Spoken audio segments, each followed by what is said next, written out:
I'm not sure why I'm writing this down on paper and not on my computer. I guess I've just noticed some odd things. It's not that I don't trust a computer, I just need to organize my thoughts. I need to get down all the details somewhere objective, somewhere I know that what I write can't be deleted or changed. Not that that's happened, it's just... everything blurs together here, and the fog of memory lends a strange cast to things. I'm starting to feel cramped in this small apartment. Maybe that's the problem. I just had to go out and choose the cheapest apartment, the only one in the basement. The lack of windows down here makes day and night seem to slip by seamlessly. I haven't been out in a few days because I've been working on this programming project so intensively.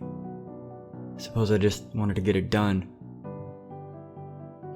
Hours of sitting and staring at a monitor can make anyone feel strange, I know, but I don't think that's it. I'm not sure when I first started to feel like something was odd. I can't even define what it is. Maybe I just haven't talked to anyone in a while. That's the first thing that crept up on me. Everyone I normally talk to online while I program has been idle, or they've simply not logged on at all. My instant messages go unanswered.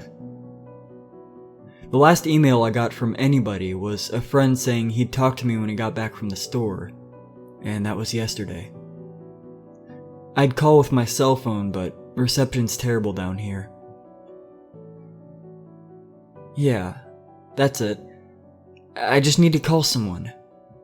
I'm gonna go outside.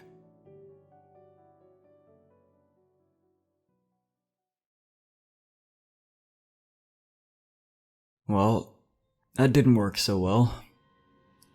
As the tingle of fear fades, I'm feeling a little ridiculous for being scared at all. I looked in the mirror before I went out, but I didn't shave the 2-day stubble I've grown. I figured I was just going out for a quick phone call. I did change my shirt though because it was lunchtime, and I guessed that I'd run into at least one person I knew.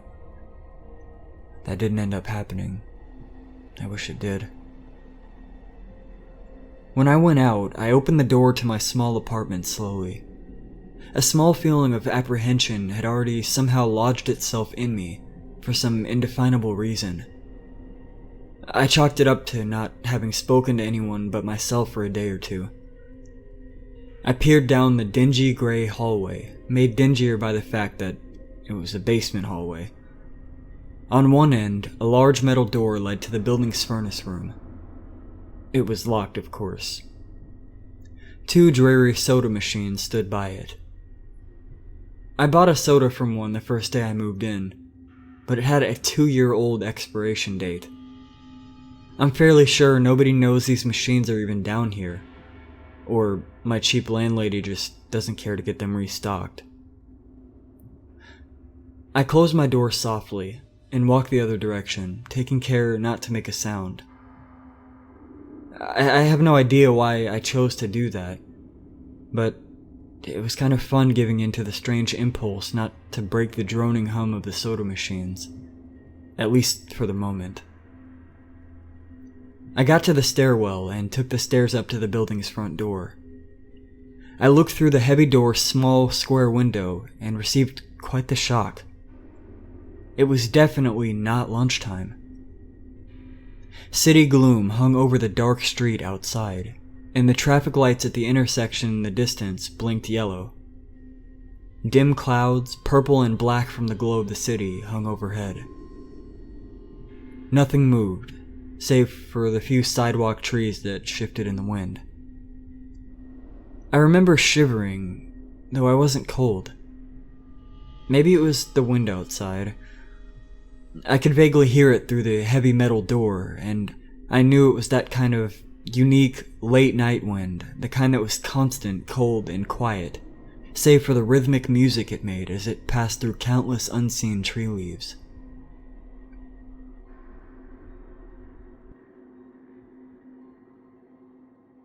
I decided not to go outside. Instead, I lifted my cell phone to the door's little window and checked the signal meter. The bars filled up the meter, and I smiled. Time to hear someone else's voice, I remember thinking, relieved.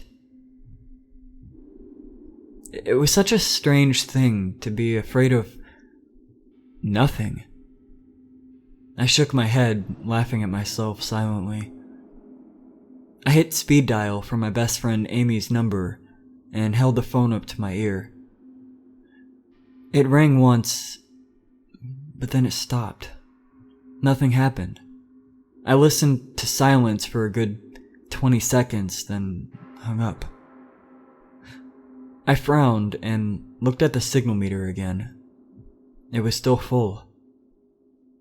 I went to dial her number again, but then my phone rang in my hand, startling me. I put it up to my ear. "Hello?" I asked, immediately fighting down a small shock at hearing the first spoken voice in days, even if it was my own. I had gotten used to the droning hum of the building's inner workings, my computer, and the soda machines in the hallway. There was no response to my greeting at first, but then finally, a voice came. "Hey," said a clear male voice, obviously of college age like me. "Who's this?" "John?" I replied, confused. "Oh, sorry, wrong number," he replied, then hung up. I lowered the phone slowly and leaned against the thick brick wall of the stairwell. That was strange. I looked at my received calls list, but the number was unfamiliar. Before I could think on it any further, the phone rang loudly, shocking me yet again. This time, I looked at the caller before I answered. It was another unfamiliar number. This time, I held the phone up to my ear, but said nothing. I heard nothing but the general background noise of a phone. Then, a familiar voice broke my tension. "John?" was a single word in Amy's voice. I breathed a sigh of relief.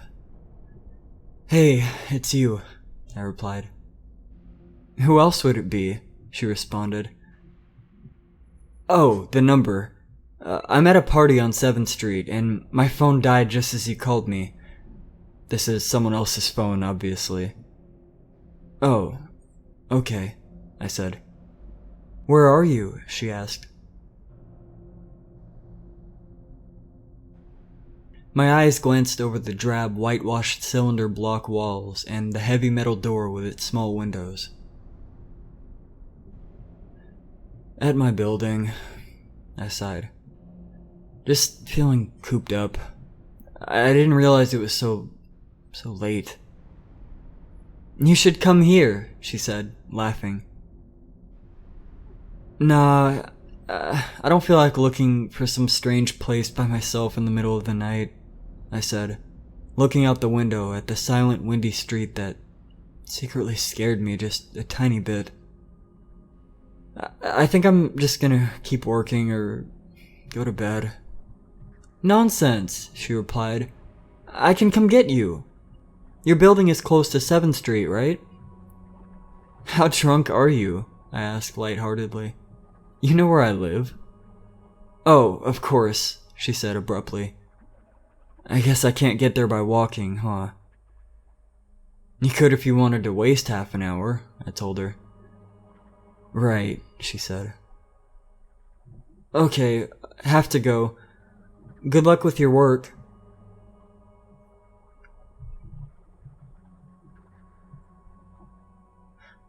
I lowered the phone once more, looking at the numbers flash as the call ended. Then, the droning silence suddenly reasserted itself in my ears. The two strange calls and the eerie street outside just drove home my loneliness in the empty stairwell. Perhaps from having seen too many scary movies, I had the sudden inexplicable idea that something could look in the door's window and see me.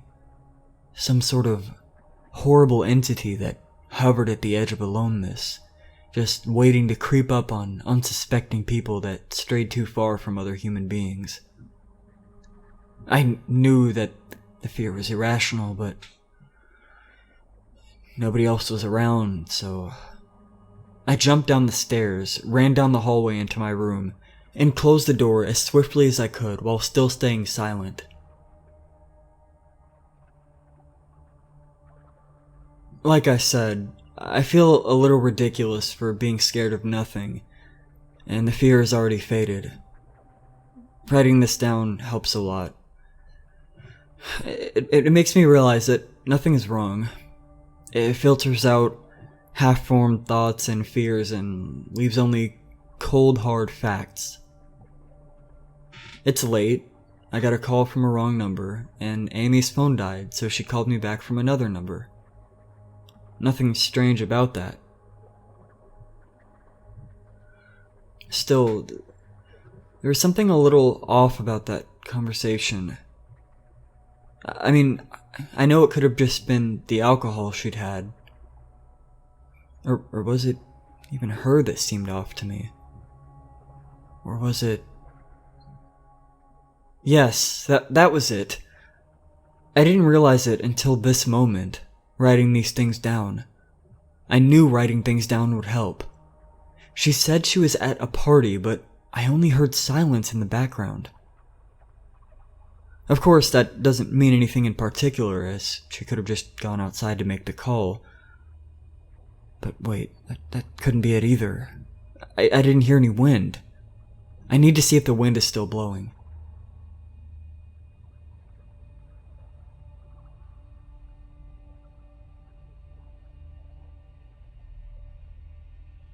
I forgot to finish writing last night. I'm honestly not sure what I expected to see when I ran up the stairwell and looked out the heavy metal door's window.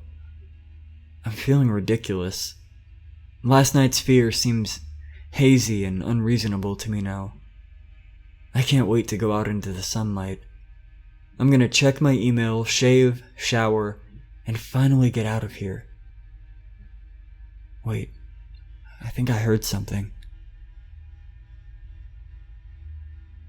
It was thunder. That whole sunlight and fresh air thing didn't happen. I went out into the stairwell and up the stairs, only to find disappointment. The heavy metal door's little window showed only flowing water as torrential rain slammed against it.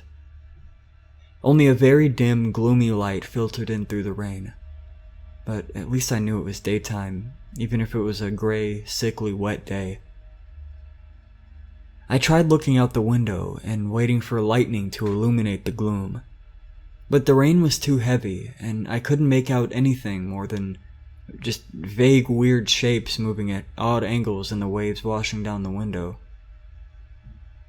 Disappointed, I turned around. But I didn't want to go back to my room. Instead, I wandered further up the stairs, past the first floor and the second.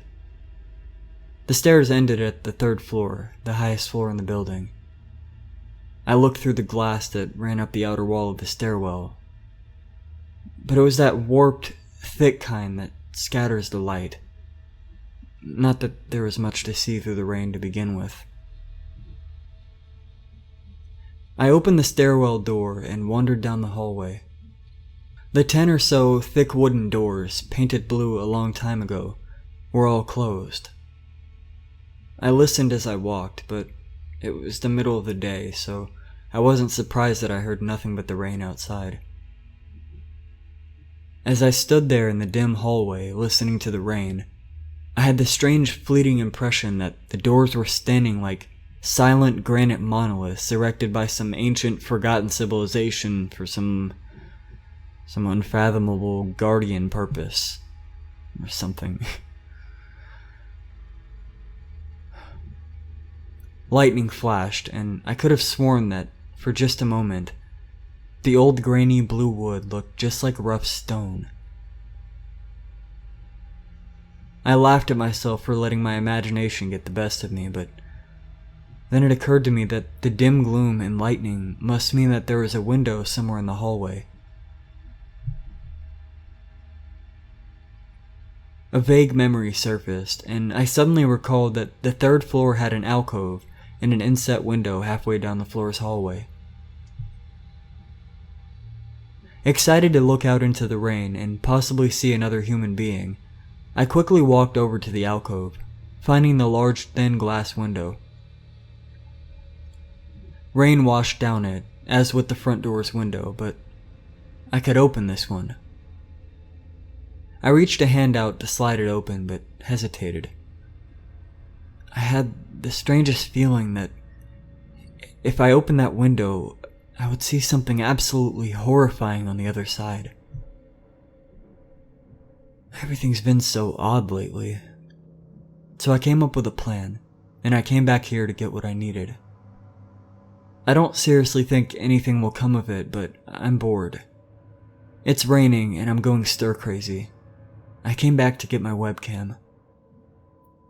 The cord isn't long enough to reach the third floor, by any means, so instead I'm going to hide it between the two soda machines in the dark end of my basement hallway, run the wire along the wall and under my door, and put black duct tape over the wire to blend it in with the black plastic strip that runs along the base of the hallway's walls. I know this is silly, but I don't have anything better to do. Well, nothing happened. I propped open the hallway to stairwell door, steeled myself, then flung the heavy front door wide open and ran like hell down the stairs to my room and slammed the door. I watched the webcam on my computer intently, seeing the hallway outside my door and most of the stairwell. I'm watching it right now, and I don't see anything interesting. I just wish the camera's position was different, so that I could see out the front door. Hey, somebody's online!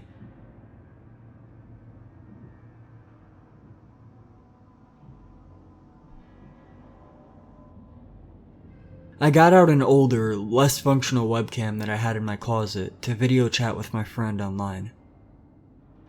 I couldn't really explain to him why I wanted to video chat, but it felt good to see another person's face.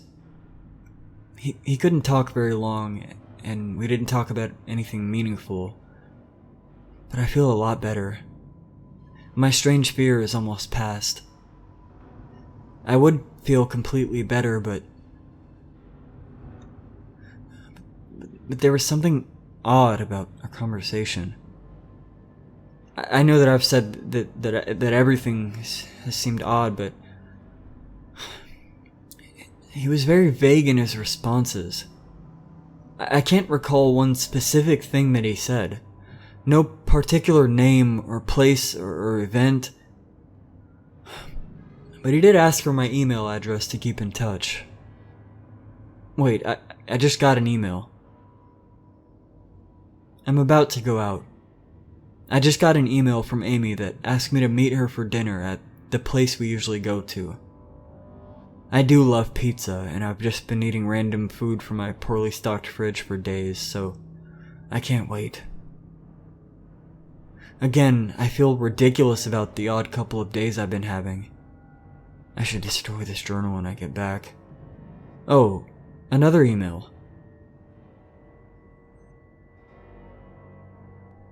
Oh my god. Oh my god. I almost left the email and opened the door. I almost opened the door. But I read the email first. It was from a friend I hadn't heard from in a long time, and it was sent to a huge number of email addresses that must have been every person he had saved in his address list. It had no subject, and it said, simply, "Seen with your own eyes. Don't trust them, they." What the hell is that supposed to mean? The words shock me, and I keep going over and over them. Is it a desperate email sent just as something happened? I mean, the words are obviously cut off without finishing. On any other day, I would have dismissed this as spam from a computer virus or something, but the words, "seen with your own eyes," I can't help but read over this journal and think back on the last few days, and realize that I have not seen another person with my own eyes or talked to another person face to face. The webcam conversation with my friend was so strange, so vague, so eerie, now that I think about it.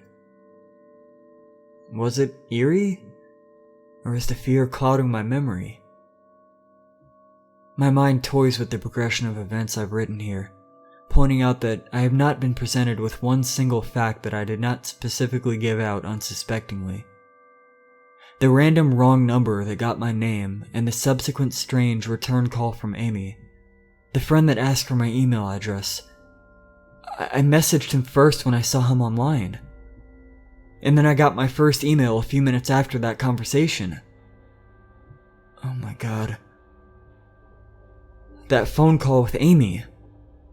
I said over the phone, I said that I was within a half an hour's walk of 7th Street. They know I'm near there. What if they're trying to find me? Where is everyone else? Why haven't I seen or heard anyone else in days? No. Oh, this is crazy. This is crazy. This is absolutely crazy. I need to calm down. This madness needs to end.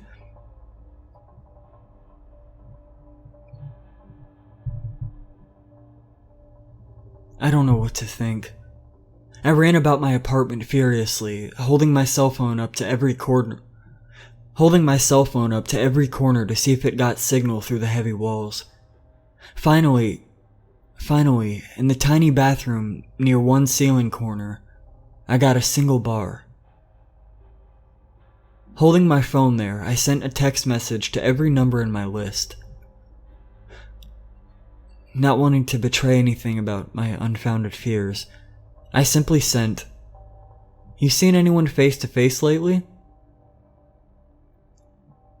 At that point, I just wanted any reply back.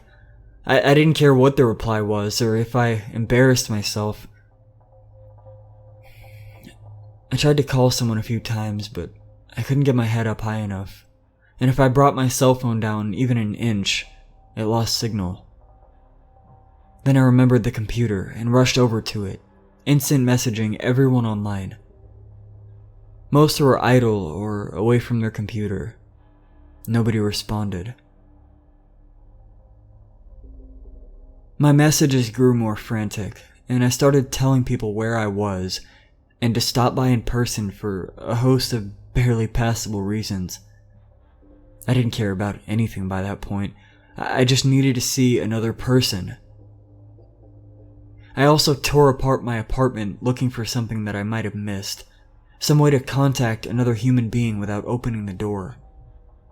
I know it's crazy, I know it's unfounded, but what if?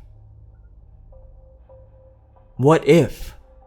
I just need to be sure. I taped the phone to the ceiling just in case. The phone rang!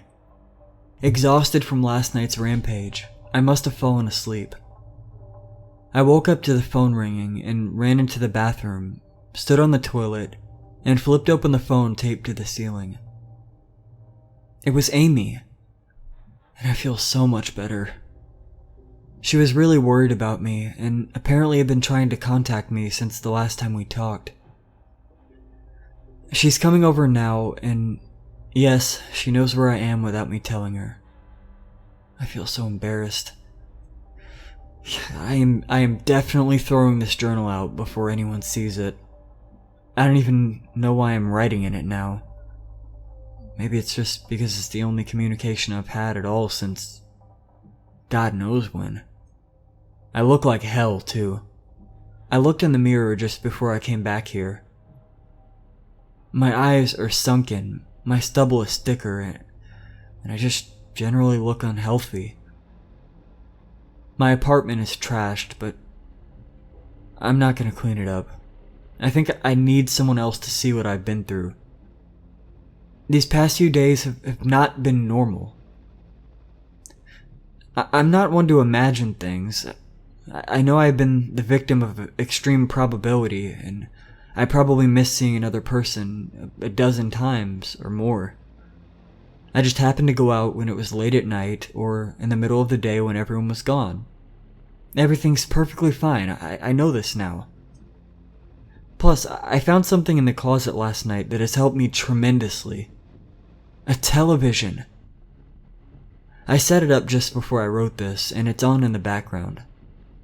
Television has always been an escape for me, and it reminds me that there's a world beyond these dingy brick walls.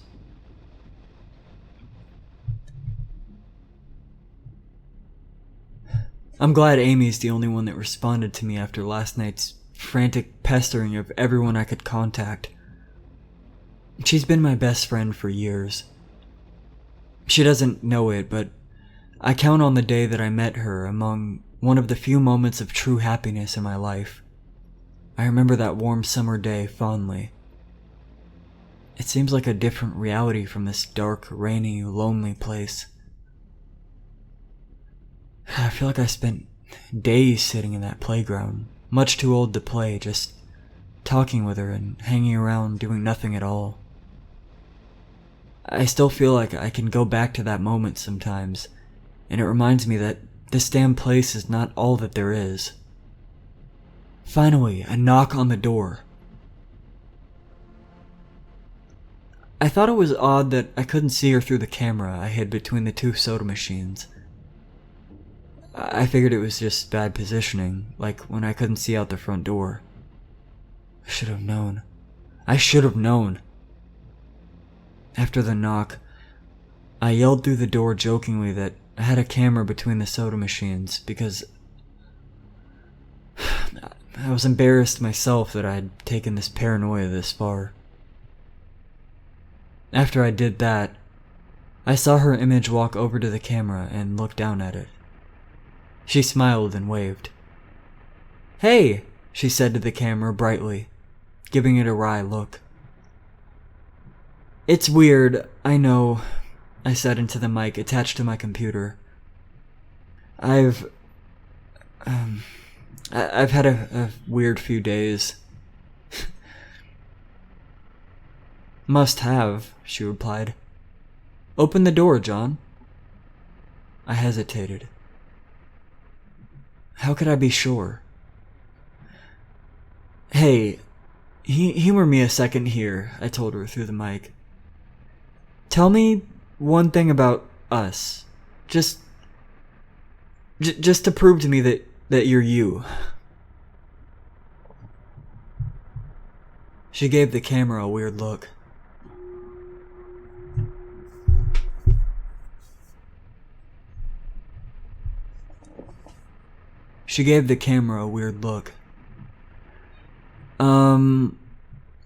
Alright, she said slowly, thinking. We met randomly at a playground when we were both way too old to be there?" I sighed deeply as reality returned and fear faded. God, I've been so ridiculous. Of course it was Amy. That day wasn't anywhere in the world except in my memory. I'd never even mentioned it to anyone. I mean, not out of embarrassment, but out of a strange secret nostalgia and a longing for those days to return. If there was some unknown force at work trying to trick me, as I feared, there was no way they could know about that day. "Alright, I'll explain everything," I told her. "Be right there." I ran to my small bathroom and fixed my hair as best as I could. I looked like hell, but I'm sure she would understand. Snickering at my own unbelievable behavior and the mess I'd made of the place, I walked to the door. I put my hand on the doorknob and gave the mess one last look. So ridiculous, I thought. My eyes traced over the half-eaten food lying on the ground, the overflowing trash bin, and the bed I'd tipped to the side looking for God knows what. I almost turned to the door and opened it. But my eyes fell on one last thing. The old webcam. The one that I used for that eerily vacant chat with my friend. Its silent black sphere lay haphazardly tossed to the side. Its lens pointed at the table where the journal lay. An overwhelming terror took me as I realized that if something could see through that camera, it would have seen what I just wrote about that day. I asked her for any one thing about us, and she chose the only thing in the world that I thought they or it did not know. But it did. It did know. It could have been watching me the whole time. I didn't open the door. I screamed. I screamed in uncontrollable terror. I stomped on the old webcam on the floor. The door shook and the doorknob tried to turn, but I didn't hear Amy's voice through the door. Was the basement door made to keep out drafts too thick? Or was Amy not outside? What could have been trying to get in if not her? What the hell is out there? I saw her on my computer through the camera outside. I heard her on the speakers through the camera outside. But was it real? How could I know? She's gone now. I screamed and shouted for help. I piled up everything in my apartment against the front door.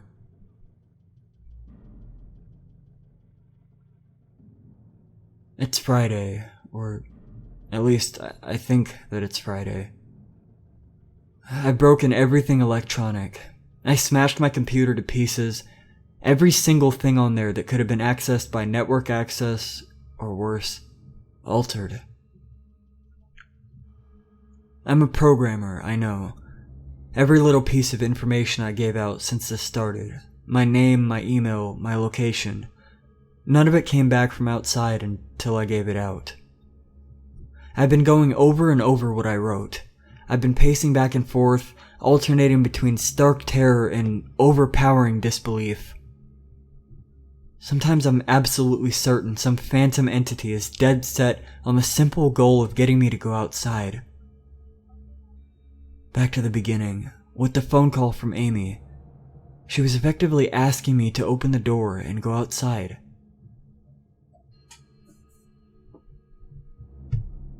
I keep running through it in my head. One point of view says I've acted like a madman, and all of this is the extreme convergence of probability. Never going outside at the right times by pure luck, or bad luck. Never seeing another person by pure chance. Getting a random nonsense email by some computer virus at just the right time. The other point of view says that extreme convergence of probability is the reason that whatever's out there hasn't gotten to me already. I keep thinking, I never opened the window on the 3rd floor. I never opened the front door until that incredibly stupid stunt with the hidden camera, after which I ran straight to my room and slammed the door. I haven't opened my own solid door since I flung open the front door of the building. Whatever's out there, if anything is out there, never made an appearance in the building before I opened the front door. Maybe the reason it wasn't in the building already was that it was elsewhere, getting everyone else. And then it waited until I betrayed my existence by trying to call Amy. A call which didn't work. Until it called me and asked me my name. Terror literally overwhelms me every time I try to fit pieces of this nightmare together. That email, short, cut off. Was it from someone trying to get word out? Some friendly voice trying to warn me desperately before it came. Seen with my own eyes, don't trust them. Seen with my own eyes, don't trust them. Seen with my own eyes, don't trust them. That's exactly what I've been so suspicious of. It could have been masterful control of all things electronic, practicing its insidious deception to trick me into coming outside. Why can't it get in? It knocked on the door. It must have some solid presence. The door. The images of those doors in the upper hallway as guardian monoliths flash back into my mind every time I trace this path of thoughts. If there is some phantom entity trying to get me to go outside, maybe it can't get through doors. I keep thinking back over all the books I've read or movies I've seen, trying to generate some explanation for this. Doors have always been such intense foci of human imagination, always seen as wards or portals of special importance. Or perhaps the door is just too thick. I know that I couldn't bash through any one of the doors in this building, let alone the heavy basement ones. Aside from that, the real question is, why does it even want me? It could do it in any number of ways, including just waiting until I starve to death. What if it doesn't want to kill me? What if it has some far more horrific fate in store for me? God, what can I do to escape this nightmare? I heard a knock on the door just now. I told the people on the other side of the door that I need a minute to think and I'll come out. I'm really just writing this down so I can figure out what to do. At least this time I heard their voices. My paranoia, and yes, I recognize I'm being paranoid, has me thinking of all sorts of ways that their voices could be faked electronically. There could be nothing but speakers outside, simulating human voices. Did it really take them 3 days to come talk to me? Amy is supposedly out there, along with 2 policemen and a psychiatrist. Maybe it took them 3 days to think of what to say to me. The psychiatrist's claim could be pretty convincing if I decided to think that this has all been a crazy misunderstanding, and not some entity trying to trick me into opening the door. The psychiatrist had an older voice, authoritarian but still caring. I liked it. I'm desperate just to see someone with my own eyes. He said I have something called cyber-psychosis, and I'm just one of a nationwide epidemic of thousands of people having breakdowns triggered by a suggestive email that got through somehow. I swear he said got through somehow.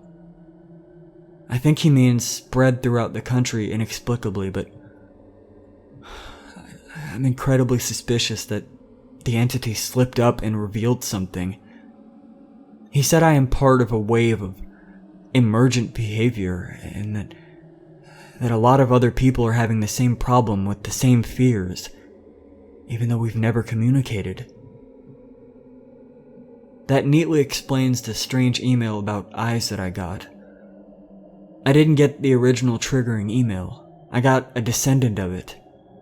My friend could have broken down too and tried to warn everyone he knew against his paranoid fears. That's how the problem spreads, the psychiatrist claims.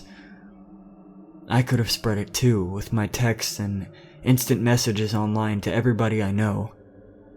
One of those people might be melting down right now after being triggered by something I sent them. Something they might interpret any way that they want. Something like a text saying, "Seen anyone face to face lately?"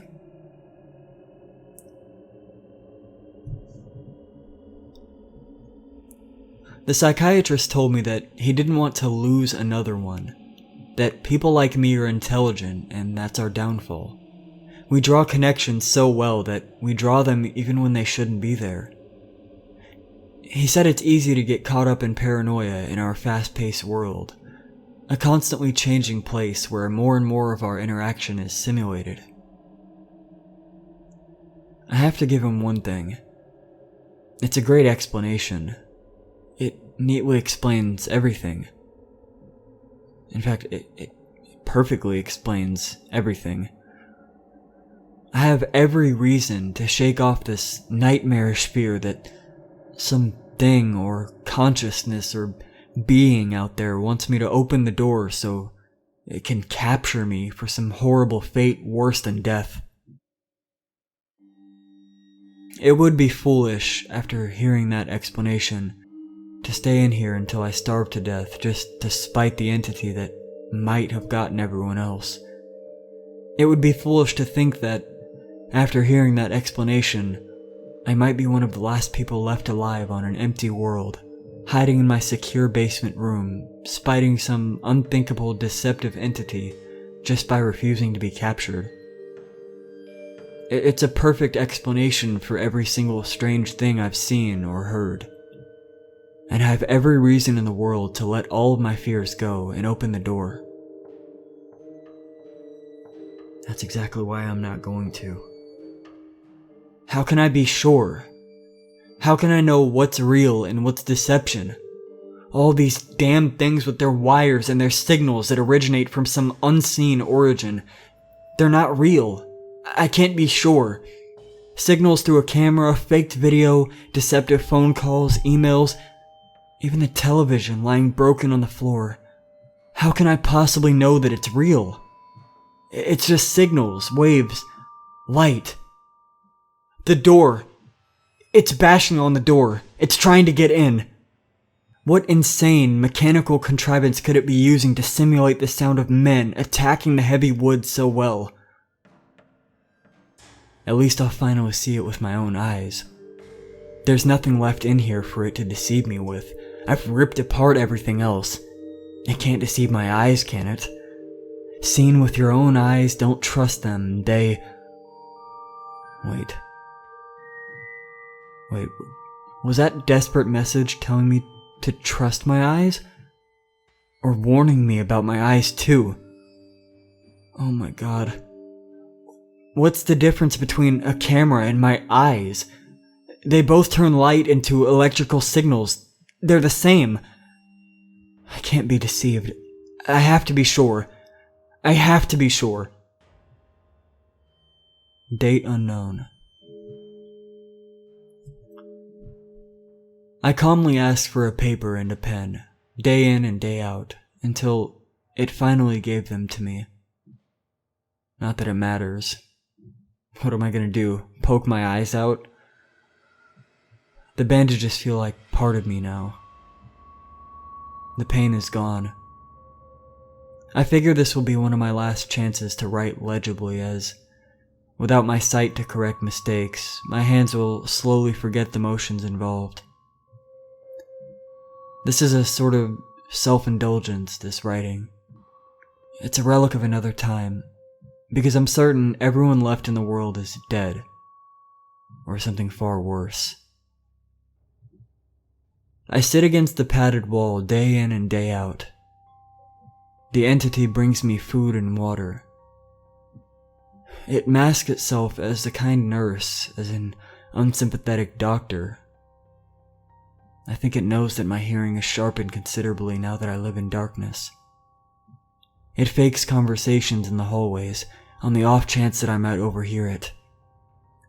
One of the nurses talks about having a baby soon. One of the doctors lost his wife in a car accident. None of it matters. None of it is real. None of it gets to me. Not like she does.